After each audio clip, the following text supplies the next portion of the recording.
you're on the team, you're on the integration team.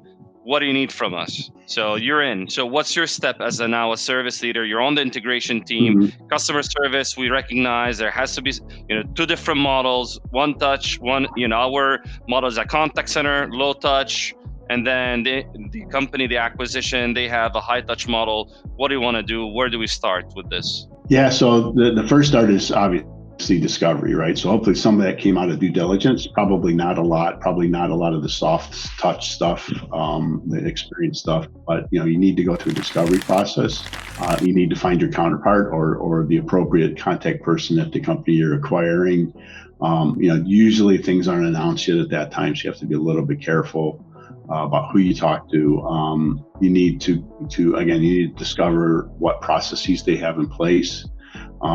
Discreetly, if required, understand customers, maybe talk to some key customers under NDA if possible. But really understand, soup to nuts, what is their service process? What infrastructure do they have in place? What's their tech stack? What's their,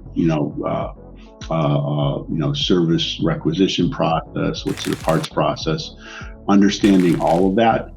That could take a little bit of time, but you need to have a checklist of what you're going to assess, and then you need to sit down with some key people, hopefully from the acquiring company as well, because they need to have a say. So I think if I was brought in, then I would be establishing my own kind of sub team attached to the core team of the integration on services with the right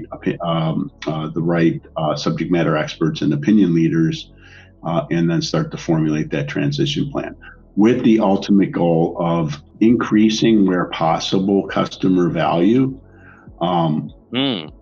building the brand or saving the brand, or because you're now merging two different brands together, right? So you don't want to just immediately destroy the old brand, because that's what customers purchase.